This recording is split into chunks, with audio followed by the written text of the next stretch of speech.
React app के अंदर आपने स्टाइलिंग, बूटस्ट्रैप वगैरह की किस तरह यूज़ करनी है, ठीक है? तो उसको थोड़ा-सा डिस्कस कर लेते हैं कि वो किस तरह करनी है। सबसे पहले तो हम बूटस्ट्रैप की डॉक्स ही देख लेते हैं। अच्छा। सो बेसिकली एक तो पुराना तरीका है जो आप यूज़ करते आए हैं, जिसमें आप सीडीएन जो है वो लिंक कर लेंगे बेसिकली, और जो है आप फिर बूटस्ट्रैप की क्लासेस यूज़ करेंगे, ठीक है? But in React I think it will be better अगर हम एनपीएम के थ्रू जो है ना बूटस्ट्रैप को इंस्टॉल करें। ओके, सो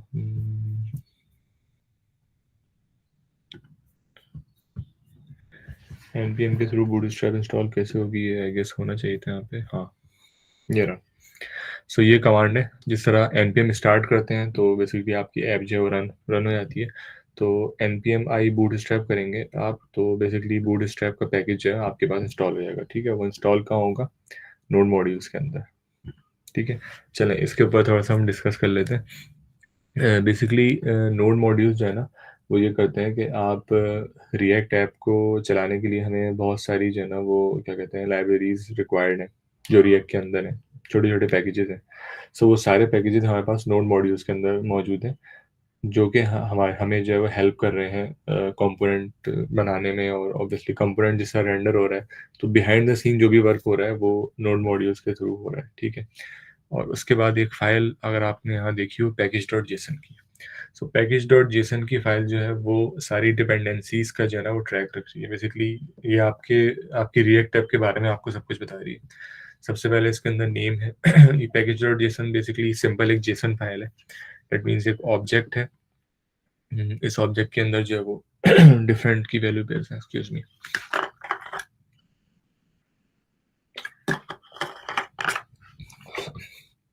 जी, तो पैकेज डॉट जेसन के अंदर नेम, वर्जन, ठीक, और भी बहुत सारी चीज़ें हैं। स्क्रिप्ट्स हैं, बेसिकली हम npm स्टार्ट करते हैं तो बेसिकली हम ये स्टार्ट स्क्रिप्ट यूज़ करते हैं, ठीक है? तो स्टार्ट स्क्रिप्ट से ये होता है कि आपकी ऐप जो है वो कंपाइल होके लोकल होस्ट 3000 पे रन हो जाती है, ठीक है? और उसके अंदर हॉट रीलोड जो है वो अनेबल्ड होता है। अच्छा, यहाँ पे आपको कुछ एक जो हेडिंग दिखेगी डिपेंडेंसीज़ की, ठीक है? सो बेसिकली ये जितनी भी डिपेंडेंसीज़ हैं, ये शुरू की 3 आप जो है उसको आप इग्नोर करें अभी। बाकी ये रिएक्ट, रिएक्ट डोम, रिएक्ट स्क्रिप्ट्स, वेब वाइटल्स, ये सारी जो डिपेंडेंसीज़ हैं बेसिकली ये चाहिए रिएक्ट को रन करने के लिए, सही है? अब हम क्योंकि रिएक्ट में आगे बढ़ेंगे तो हम और भी पैकेजेस जो है ना वो डिफरेंट यूज़ करेंगे, जिस तरह अब यहाँ पे आप देख सकते हैं कि बूटस्ट्रैप हम इंस्टॉल करेंगे, ठीक है? तो बूटस्ट्रैप जब हम इसमें इंस्टॉल करेंगे तो यहाँ डिपेंडेंसीज में हमारे पास बूटस्ट्रैप भी आ जाएगी, ठीक है? और फिर उसके बाद हम बूटस्ट्रैप को यूज़ कर लेंगे विदाउट एनी सीडीएन, यानी नोड मॉड्यूल्स के अंदर हमारे पास बूटस्ट्रैप आ जाएगी, ठीक है? अब ये सारी डिपेंडेंसीज जो है वो इनका ट्रैक जो है वो पैकेज डॉट जेसन में इसलिए होता है। लेट सपोज आप इस रिएक्ट ऐप को आप गिटहब पे पब्लिश करते हैं, ठीक है?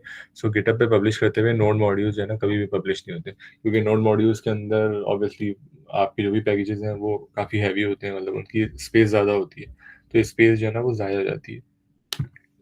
दैट्स वाई नोड मॉड्यूल्स कभी भी गिटहब पे जो है ना वो पुश नहीं होंगे, ठीक है?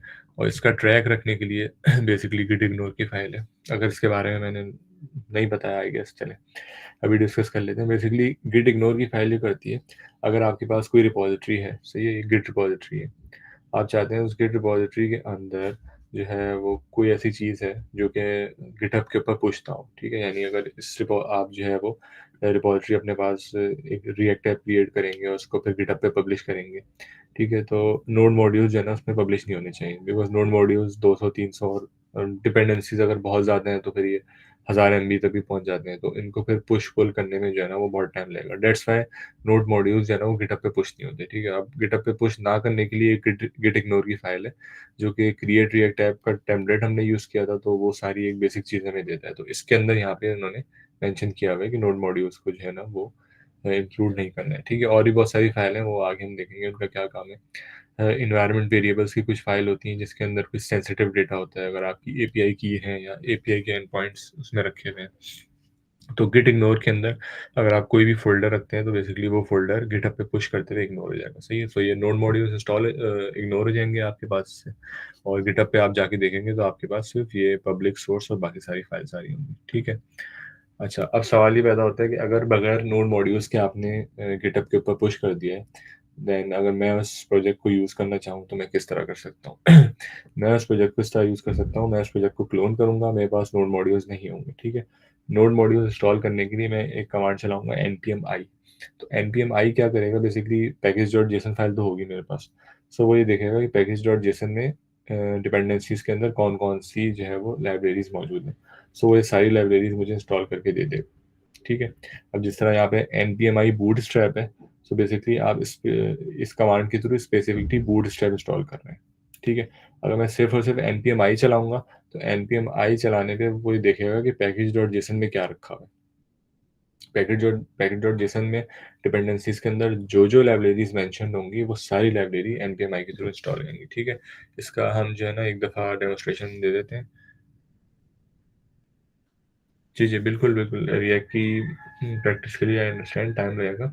सो टू डू ऐप का प्रोजेक्ट मैं इसलिए डिस्कस कर रहा था कि आगे चल के हम फिर उसी के हिसाब से जो है ना वो लर्निंग को भी हम जो है ना आगे हैंडल करेंगे। वे अभी अभी तो हमने सिर्फ कंपोनेंट, प्रॉप्स, बेसिक चीज़ें पढ़ी हैं। सो आप लोग जैसे-जैसे आप लोग थोड़ा बहुत यूआई बिल्ड कर लोगे, देन फिर हम देखेंगे कि एक्चुअल में डेटा को हैंडल कैसे करना है। सही, जिसके लिए जो है वो हुक्स यूज़ करेंगे हम, ठीक है? बाय द वे हम ये जो भी फंक्शंस बना रहे हैं, सो बेसिकली ये फंक्शनल कंपोनेंट्स हैं, ठीक है? सो जब हम फंक्शनल कंपोनेंट थोड़ा अच्छे से समझ जाएँगे, तो हम एक दफ़ा जो है क्लास बेस्ड कंपोनेंट को भी देख लेंगे, ठीक है? सो क्लास बेस्ड कंपोनेंट जो है ना, उनके अंदर थोड़ी-सी कॉम्प्लेक्सिटी ज़्यादा है as compare to functional components, ठीक है? बट वर्क एग्ज़ैक्टली सेम करते हैं class based component, functional component, ठीक है? तो डोंट वरी अबाउट दैट। फिलहाल के लिए हम फंक्शनल कंपोनेंट्स पे ही फोकस रखेंगे विद हुक्स, ताकि हमें जो है ना मतलब जो भी हमारी फंक्शनैलिटी है वो हम अचीव कर सकें। सो टू डू ऐप के अंदर हमें फंक्शनल कंपोनेंट्स चाहिए होंगे विद हुक्स। सो उससे हमारी सारी टू डू ऐप की फंक्शनैलिटी जो है ना वो अचीव हो जाएगी। Now back to these files. अच्छा, मैं आप लोग को एक दफ़ा डेमोंस्ट्रेट करके दिखा देता हूँ। लेट्स सपोज मैं नोड मॉड्यूल का फ़ोल्डर यहाँ से उड़ा देता हूँ, ठीक है? अब ऑब्वियसली रिएक्ट ऐप मेरे पास नहीं चलेगी, एरर आएगा, ठीक है? मैं इसको जितना भी रिफ्रेश कर दूँ। सो बेसिकली अब आप इसको इस तरह अज़्यूम कर लें कि मैंने कोई प्रोजेक्ट जो है वो गिटहब से क्लोन किया है। सो मेरे पास वो इस हालत में आएगा, ठीक है? यानी कि मेरे पास नोड मॉड्यूल्स मौजूद नहीं होंगे, ठीक है? सो अब मैं क्या करूँगा, अब मैं npm-i, जहाँ पे आप npm स्टार्ट करते हैं टर्मिनल के ऊपर उस फ़ोल्डर के अंदर, वहीं पे मैं npm-i लिखूँगा, सही है? अब जैसे ही मैं npm-i लिखूँगा, अब ये देखें आप नोड मॉड्यूल्स का फ़ोल्डर आ गया यहाँ पे, ठीक है? सो ये थोड़ा-सा टाइम लगेगा, 1-2 मिनट में आपके सारे नोड मॉड्यूल्स इंस्टॉल कर देगा, ठीक है? नोड मॉड्यूल्स इंस्टॉल करने का मतलब क्या है कि ये सारी डिपेंडेंसीज़ जो है ना वो इंस्टॉल होने जा रही हैं विद द स्पेसिफिक वर्ज़न, ठीक है? सो पैकेज.जेसन फाइल का ये फ़ायदा है कि आपका प्रोजेक्ट जो है वो कहीं भी जाएगा, सो उसके अंदर जो डिपेंडेंसीज़ यूज़ हुई हुई होंगी, उसके जो-जो वर्ज़न यूज़ हुए हुए होंगे, उन सबका ट्रैक रिकॉर्ड मौजूद होगा, ठीक है? अब मैंने npmi चला दिया, अब मेरे पास नोड मॉड्यूल्स आ गए सारे, ठीक है? दैट मीन्स ये सारी मेरे पास सारे पैकेजेस आ गए हैं।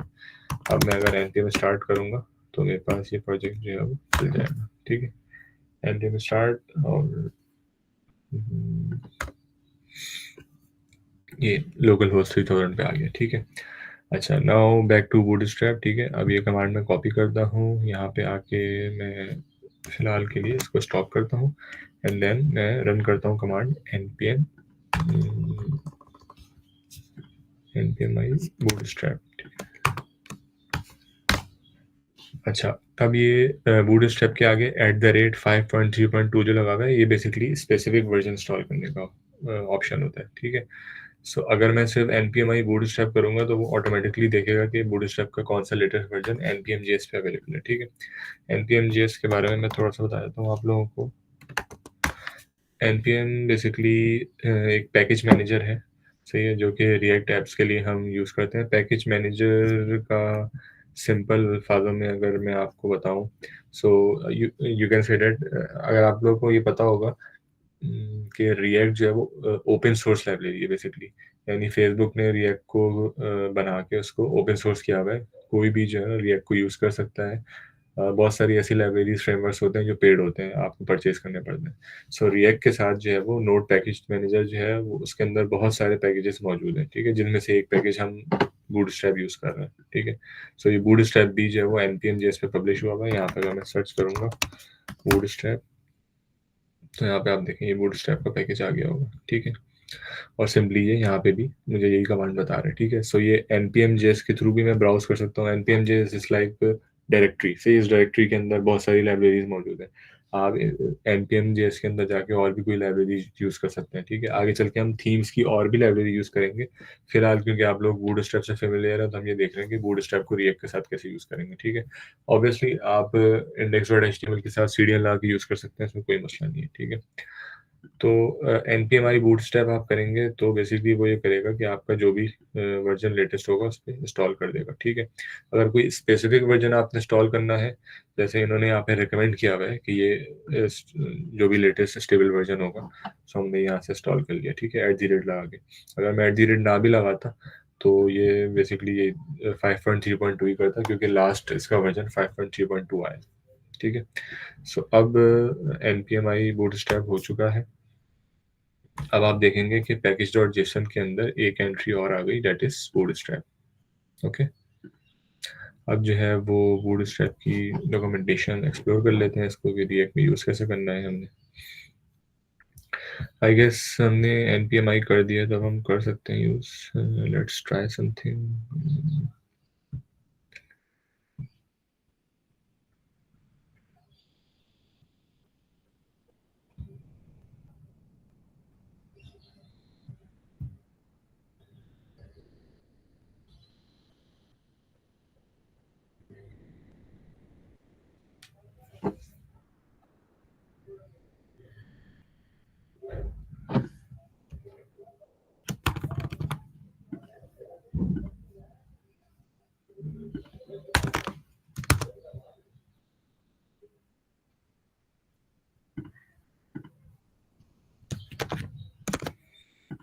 अच्छा, रिएक्ट हमने स्टार्ट नहीं किए, स्टार्ट।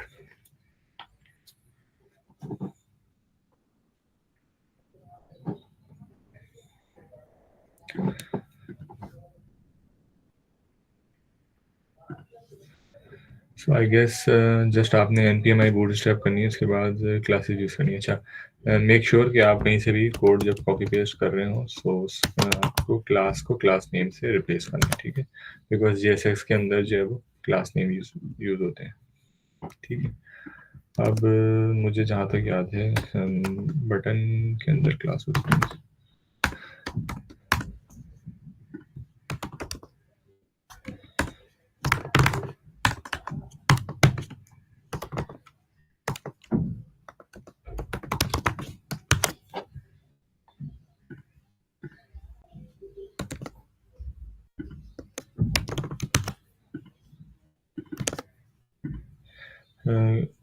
बटन की एक क्लासेस होती थी, अगर किसी को याद है तो मुझे बताएं, ताकि हम एक्चुअल में ये देख सकें कि बेसिकली रिएक्ट को जो है वो किस तरह इंस्टॉल करना है।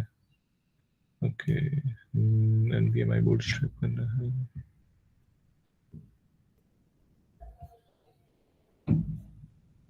मुझे एक चीज़ आप लोग कंफर्म करें, बटन बीटीएन प्राइमरी होती है, ठीक है।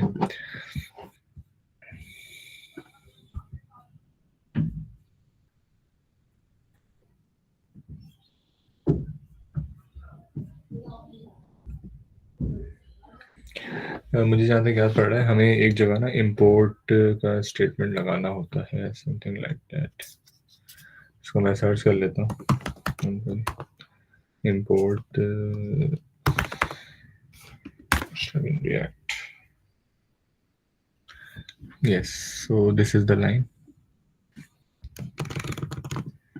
सो बेसिकली हुआ ये है कि बूटस्ट्रैप आपके पास लोकली सारी की सारी डाउनलोड हो गई है नोड मॉड्यूल्स के अंदर, ठीक है। अब आपको इसको अपनी जो एंट्री पॉइंट है, बेसिकली ये जो मेन फाइल है, इसके अंदर हमने यहाँ पे इंक्लूड कर देना, ठीक है।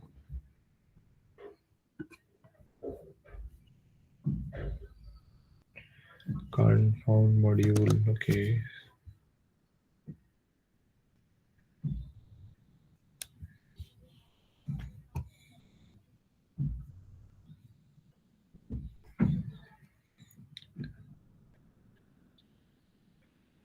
बूटस्ट्रैप बेसिकली शायद या तो पाथ का इशू है, आई डोंट नो।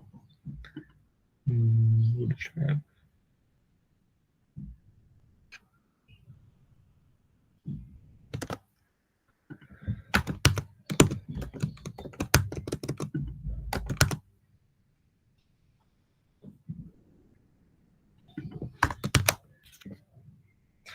स्पेस का इशू था बेसिकली।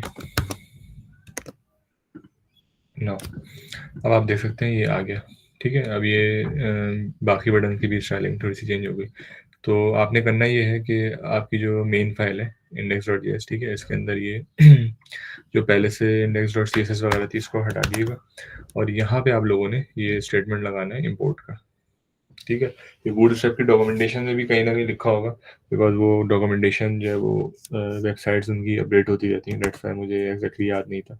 ठीक है, सो इशू ये था कि यहाँ पे स्पेस आ गया था। ठीक है, अच्छा, अब रिएक्ट के साथ आप काम कर रहे हैं तो आपको भी अंदाज़ा हो गया होगा कि जब जो है ना मुझे इतनी मुश्किल हो सकती है, तो ऑब्वियसली आप लोगों को भी जो है ना वो मुश्किलात पेश आएंगी।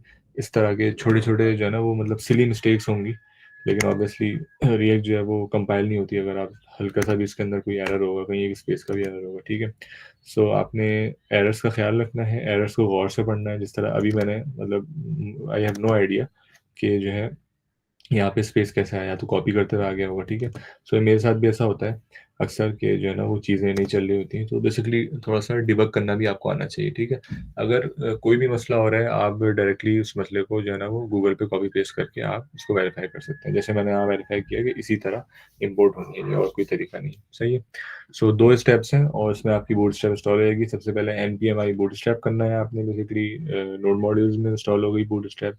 उसके बाद आपने बूटस्ट्रैप की क्लासेस यूज़ करनी चाहिए, कोई सीडीएन वगैरह यूज़ करने की ज़रूरत नहीं है।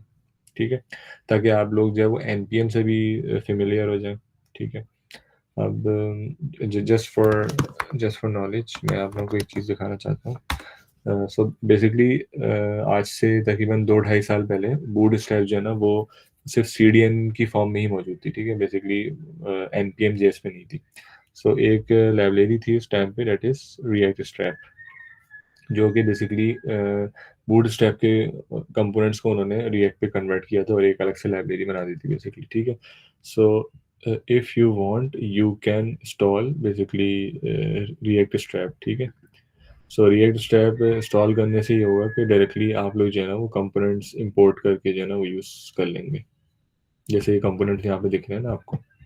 ठीक है, सो अगर कोई यूज़ करना चाहता है तो कर सकता है। ठीक है, कोई इशू नहीं है, यहाँ पे आपको बटन्स मिल जाएंगे। ठीक है, इसका कोड भी देख लें एक दफ़ा क्या है, सिंपल सा कोड है। सो यहाँ पे फ़ायदा ये होगा कि आप लोगों को क्लासेस नहीं देनी पड़ेंगी। ठीक है, क्योंकि बूटस्ट्रैप के अंदर ये होता है कि क्लासेस याद रखनी पड़ती हैं और देनी पड़ती हैं, यहाँ पे आपके पास पूरा पूरा कंपोनेंट जो है ना वो आ जाएगा। ठीक है, तो जस्ट इसको जो है ना नेक्स्ट क्लास में थोड़ा मजीद डिस्कस कर लेंगे। ठीक है, सो फिलहाल के लिए एक दफ़ा आप लोग जो है ना वो बूटस्ट्रैप जो है अपने प्रोजेक्ट्स में इंस्टॉल करें, और कोशिश करें कि आप लोगों की जो टू डू ऐप थी ना, बेसिकली उस टू डू ऐप की यूआई को in the form of components आप अपनी रिएक्ट ऐप में रेप्लिकेट करें। ठीक है, और उसका स्ट्रक्चर ये होगा कि बेसिकली आपका जो जो बटन होगा, ठीक है, एक क्लियर का बटन होगा, एक ऐड का बटन होगा, तो ये सारे बटन्स जो है ना वो एक सेपरेट कंपोनेंट होने चाहिए। ठीक है, ऐसा ना हो कि ऐप.जेएस के अंदर सारा का सारा कोड हो। ठीक है, सो रिएक्ट का मकसद ये है कि कंपोनेंट बेस्ड स्ट्रक्चर हो हमारा और काम जो है वो सेपरेट हो। ठीक है, सो ऐप.जेएस के अंदर सिर्फ आपके कंपोनेंट्स कॉल होने चाहिए, जैसे इनपुट का कंपोनेंट हो गया, ठीक है, बटन का कंपोनेंट हो गया, और लिस्ट वगैरह हो गई। सही, सो आपने कोशिश करनी है कि ये कंपोनेंट्स आप बनाएं। ठीक है, प्रॉप्स के जरिए उन कंपोनेंट्स को हैंडल करें, उन कंपोनेंट्स को आप लोग डायनामिक बनाएं। ठीक है, जैसे लिस्ट है, अब लिस्ट आइटम का आपने कंपोनेंट बनाना होगा। ठीक है, और वो टेक्स्ट जो लिस्ट के अंदर जो भी टेक्स्ट होगा वो टेक्स्ट आपने प्रॉप के थ्रू लेना होगा उसको।